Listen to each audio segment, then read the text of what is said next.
Hey, we too good and strong of a people to keep going through the shit.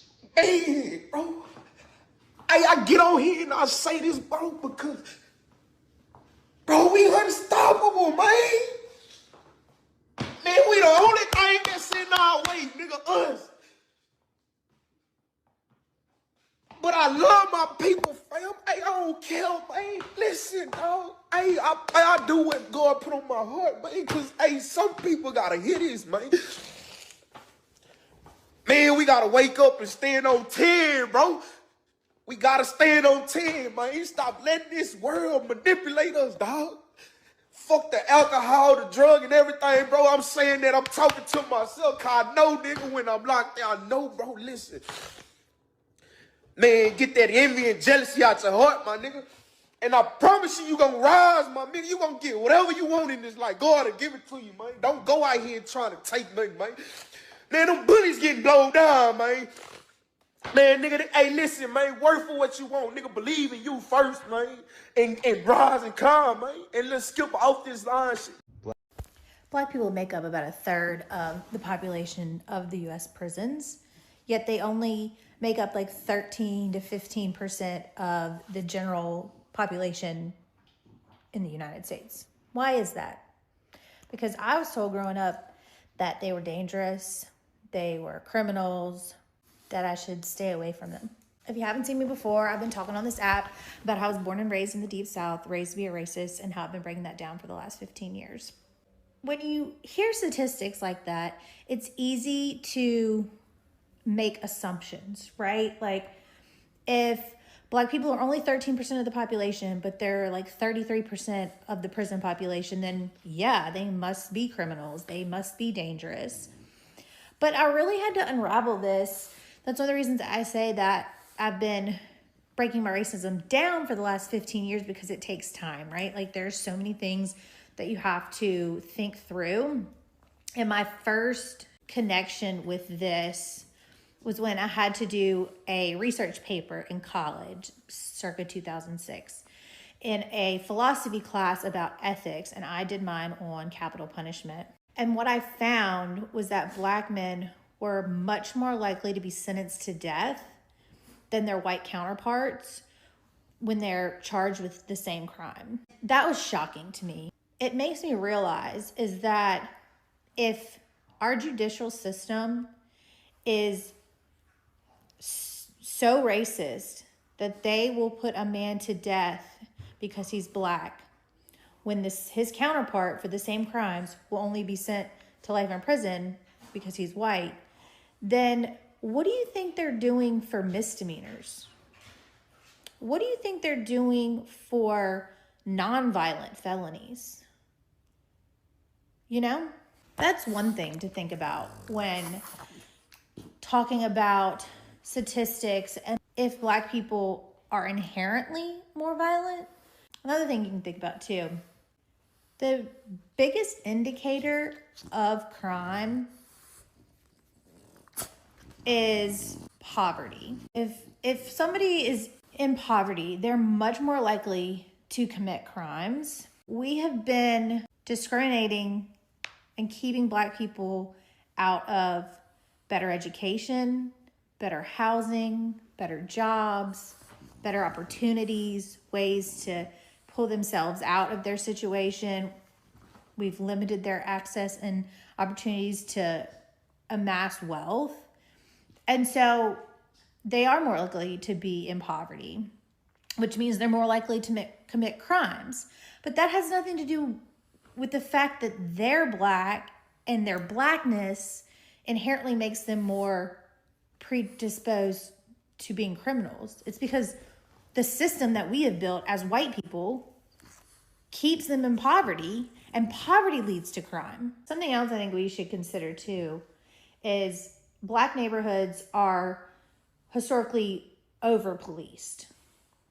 Like the police are out there looking for a problem, right? And they're gonna find it. I grew up in a white suburban area, didn't see a whole lot of police presence. You know what was happening? White boys walking around the street doing stuff they shouldn't have been doing. Drugs being sold. cars getting broken into by white boys walking around the street like they shouldn't have been doing. But there wasn't a big police presence. Hello brothers and sisters, welcome back to the channel. I'm hoping that you are doing great from wherever you're watching this video from. As you know, I'm your host and present Intergenerational stories. Now, I don't think I don't know if it's an awakening that is going on right now, but I'm seeing really a lot of group of white people starting to understand that the problem is not black Americans. And the fact that we are seeing a lot of black people in jail more than other people. And when we get to look at the general statistics, we have majority of white people outside who even are doing more lot crime than black people. Then it raises some questions. These videos are important because there was a time when people used to say that, oh, black people use crack so much, black people, and we have this war on drugs, something that was introduced just to keep a lot of black people detained or on the jail. So I want us to watch this video. It is really thought-provoking because we have seen a lot of people, their lives getting ruined for small things that if it could have been a white person that could have done the same, I don't think the escalation would have been the same. Probably you've been a victim, or probably you have experienced this, whether it has affected you or you have seen this happen to somebody you know. Something small that if it was a white person who was doing the same, it could have been not a problem. But since it was a black person, we have seen a lot of black people go into jail, right? We have seen a lot of black people go into jail. Well, I want you to look at studies, something that Tim Wise said. Tim Wise is an American activist, and he has been talking about racism for the longest time. He said something. Majority of Trump supporters are suffering from what we call opioid crisis. Opioid crisis is the fact that they are disillusioned by whatever is happening in American economy. So they are turning to things like drugs and everything. So if we could have talked about the number of people who should be detained, then we should have had a lot of white people. And this proves to you that some of the detainment, some of black people being detained or getting imprisoned, it is not like they did something big. It is just like that's how the system is biased. Majority of people, when you try to compare races, like you find a lot of black people on the list. Brothers and sisters, I want you to watch a couple of these videos and then I'll be back. I'll be sharing my thoughts in regards to this. As you know, I'm your host and presenter Intergenerational stories. So let's watch the video. I'll be back. They just skirted on through. Police are out in black neighborhoods looking for trouble. And I'm not saying that if they're out there and they find trouble that something shouldn't be done, but why aren't you policing the white neighborhoods? Again, this just shows that like there are way other things. This dog. It just shows that there's a lot more to statistics and a lot more going on than just, black people are incarcerated at higher rates than what's equivalent to how much of the population they make up. And you can't just point to that and be like, oh, well, that's because they're more dangerous. Do you think black people are inherently more dangerous? That they're predisposed to violence and crime? Or do you think that there are significant factors influencing why there's a much greater percent population of black people in prison? The way that white men talk about black fathers is 100% projection, and here's why. A lot of white men like to pretend they're so superior to other races and other men, when in reality, a lot of white dads are either drug addicts or alcoholics, physically present but emotionally absent, or such intense workaholics they don't even know their children's birthdays. So really what I see this as a fundamental problem with the way that men are socialized to treat women and children as extensions of themselves, not necessarily as important. And so while the stereotype is that black men will have children and not stick around. The white men who do stick around, because trust me, there are plenty of absentee white fathers, they aren't necessarily caring for their kids' emotional or physical needs. And a physically present dad but emotionally absent one is very, very traumatic for a lot of kids. I mean, just look at the children of a lot of rich parents. They're absolute tyrants, and they themselves are drug addicts because they know in their hearts that their parents do not give a shit about them, especially their dads. And so if you want to talk about daddy issues, then we need to talk about all races that are neglecting their kids, because it's absolutely not just the stereotype. If you look statistically, the highest population that commits crime is straight white men. The data is showing that men are the issue and that particular white men are the issue. Yep. Why aren't we focusing on them? But they don't. They want to focus on an easy target because the immigrant doesn't have any rights. Yes. Can't speak up for themselves, can't defend themselves, and now they're just being rounded up regardless of their status or not. On September 2nd, 2018, Zach Fox tweeted, "This is how the photos be looking in headlines when a white man kills his entire family." This is the Museum of Twitter, the show we talk about the most important tweets in the history of Twitter.com. And as a reminder, these are the two places you can find this show when this app goes away. I am not stopping until at least 1,000 episodes, and so you'll find the next 800 plus episodes in these two places. This tweet is about a topic that I know the algorithm won't like and will require me to say a lot of words that the algorithm definitely won't like, so I figure I might as well do it on my way out. Because Zach Fox is exactly right. This is the type of photo that they use when a white man kills his entire family. And as much as we don't want to talk about it, white guys kill their entire family way too often. In fact, there's a term for it. It's called a family annihilator. I'm oversimplifying it, but basically it's when a guy is too ashamed about himself for one reason or another. Did he lose his job? Does he think he's pathetic? Yada yada. That rather than live with that, or rather than just get rid of himself, he's like, no, I have to take my entire family down with me because I'm a pathetic piece of shit. And one would think that maybe killing your entire family would make you no longer get the benefits of whiteness, the benefit of the doubt from the media that whiteness gets you. But as Zach Fox's tweet shows, and all the responses to it definitely show, no, it doesn't. Even if you kill your entire family, the media will still use photos of you having fun, of you smiling. When of course, if a person of color steals a candy bar, they'll show a mugshot. This is one of those tweets that is best discussed with examples, like this one, where a guy who killed his entire family after his wife asked for a divorce. They show a photo of him and his family smiling on vacation. When Metro ran a story about this guy Chris Watts, who killed his wife and 2 daughters, did they show his mugshot? No, of course they didn't. Even though he's in jail, they had a photo of him in an orange jumpsuit somewhere. But no, they didn't use that photo. They used a photo of him, his wife, and his 2 daughters smiling. And when the New York Post tweeted about a guy who killed himself, his wife, and his 3 children, they had 3 different photos that they could have used his mugshot in, and they didn't any of them. One was a selfie, one was his 3 kids, and one was all of them smiling together. And if you think this only applies to families, you'd be wrong. It applies to all white people, like a Michigan shooting suspect who they showed these photos of him looking innocent, literally praying. This suspect literally committed a hate crime, and oh, what's the photo they use of him? Of him fishing. And yes, while this is normally white men, it also can work for white women, like this drunk driver who killed a woman and an unborn child. She was arrested. There exists a mugshot of her, but that's not what they use. They use a photo of her smiling. I'm getting worked up about this because obviously this is such an insidious bias. There is no reason why people who committed heinous crimes should get the benefit of having positive pictures whenever their story's told. I'm not saying that you need to nail these people to the wall and only show their mugshot ever,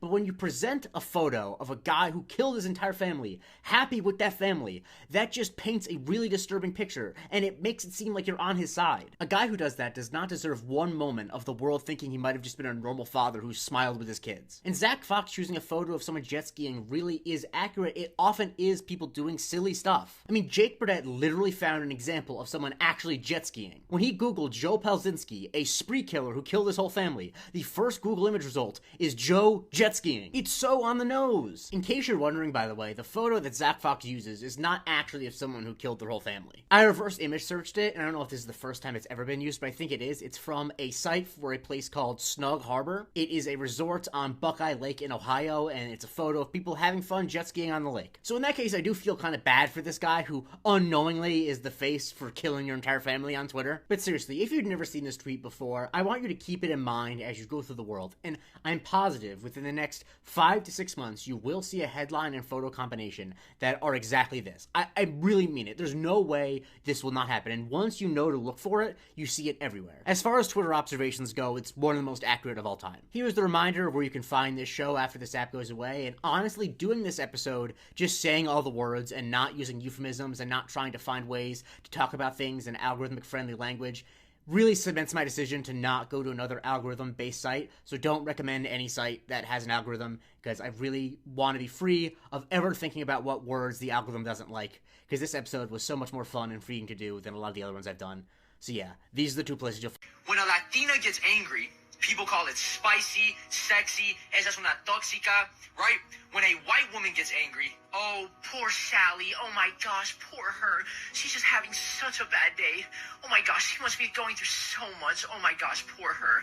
When a white man gets angry, he's stressed, he hit his breaking point, he's having a bad day, it's mental health. But when a black woman gets angry, she's ghetto, she's ratchet, she's loud, she's aggressive, she's masculine, she's too much. When a black man shows anger, hurt, frustration, grief, or pain, now he's violent, now he's dangerous, now he's a threat, now people clutch their bags, people get scared, people cross the street. Now people reach for excuses to justify why they never wanted to understand him in the first place. And do not tell me it's about behavior. Do not tell me it's about tone. Do not tell me it's about how it's expressed, because the same emotions coming out of different bodies get labeled completely differently depending on the skin they're housed in. That is conditioning. That is not a coincidence, and that is not fair. Black pain is not allowed to be human pain. As a black person, I am no longer afraid to admit, now that I have your attention, hey black people, I want you to pay attention to your views and your engagement on any video that you make about this subject matter, which has literally turned into us ripping each other to shreds on this app. And the reason I'm inviting you to do this is because I'm starting to notice a trend. Whenever there's a trend that involves us being especially cruel to each other, going back and forth talking about each other, clashing, it's very, very easy for people to go viral talking about that. I'm talking accounts that are in Suppression City, accounts that are in the 200 view jail. If you see videos on this subject matter, just look at the creator's views on this subject versus everything else that they talk about, and you will see a stark difference. You'll also notice that this is being pushed more heavily to your FYP, even when you engage in other trending topics. I just want y'all to notice and pay attention to that, because whenever we are on here being negative towards each other, suddenly we are getting released from Suppression City. Look, I don't like doing part twos, but for real, guys, are you begging white people to date you?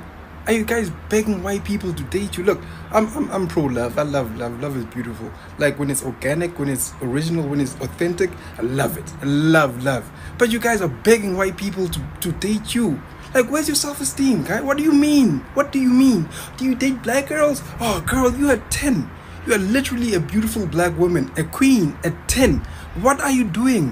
What are you doing? Pasta and lobster. You are allergic to shellfish. What are you doing, girl? Stop it. Get up. Please stop it. Please stop doing this. You're embarrassing yourself. You are at 10. You are beautiful. What are you doing? Are you securing the bag? Is that what you're doing? Securing the bag? That guy is broke. That guy is broke. You broke. This is a broke love. This is Romeo and Juliet, the broke version. Stop it. Stop it. Get up. Get up. Please stop it. Stop begging white people to love you. Stop it.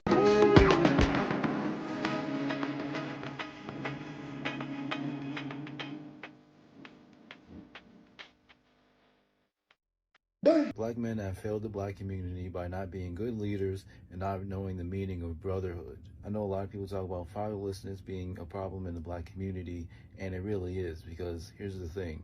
The men are the leaders, and a lot of men are not leading their families, which is the foundation for any strong community. They're getting women that they don't want to be with pregnant, and they're leaving their kids. People like to say, well, fathers are the most active in their child's life.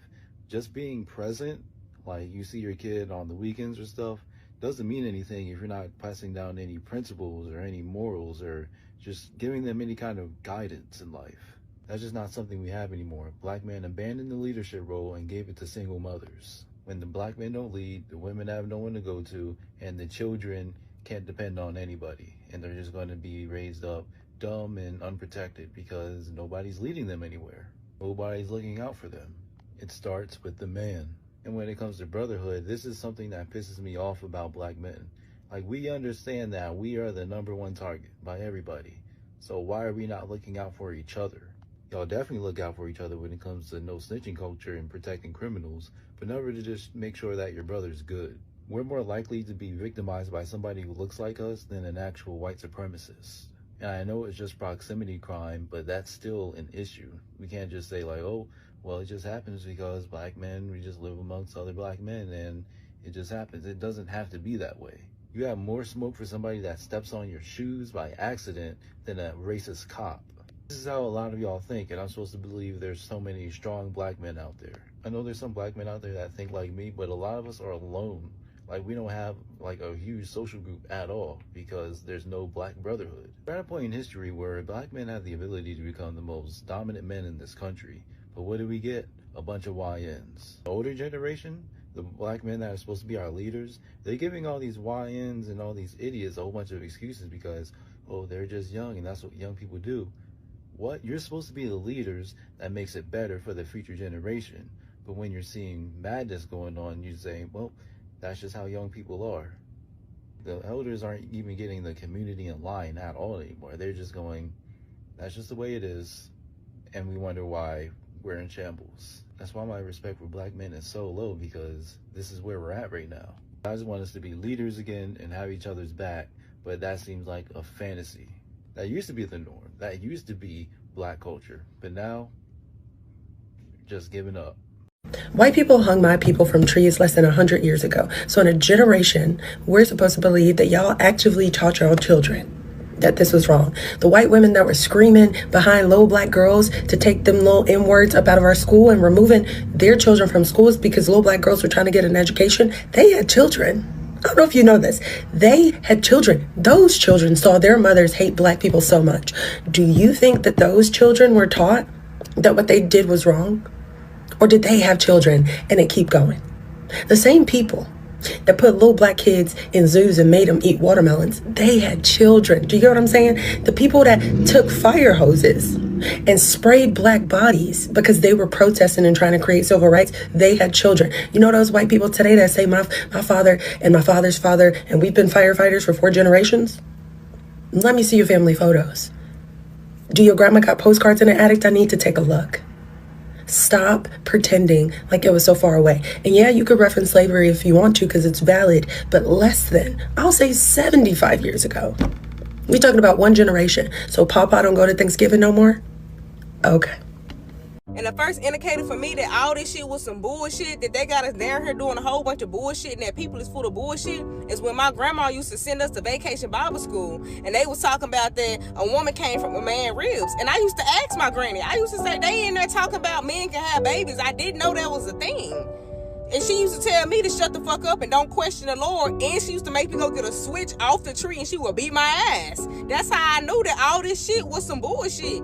If you tell me to shut the fuck up and to don't question the Lord, and I'm asking you a serious question, you want some bullshit. My granny was the first bullshitter that I ever knew. The people in my family, they all been on some bullshit my entire life. And that's when I just started realizing that all this shit is nothing but bullshit. People out here fucking off and playing around and trying to get people to think that it's one thing and then tell you walk by faith and not by sight. I'm seeing some bullshit, so I'm gonna call it out. I've been knew all this shit my whole life was a fucking illusion that these people down here tripping.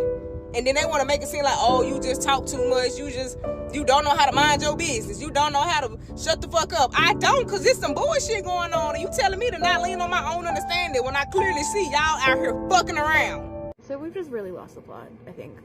We've been using terms like anti-black and respectability politics to shield just terrible, embarrassing behavior, and I want it to stop. When you shield bad behavior by calling it anti-black to speak on it, you're literally saying that that is black culture, and I just don't think that's true. Like Zeus Network? Zeus Network is not black culture, but it's becoming synonymous because people are protecting it. Why? I don't know, man. Some things just are ghetto and tacky, and we should be able to speak on that without being called anti-black.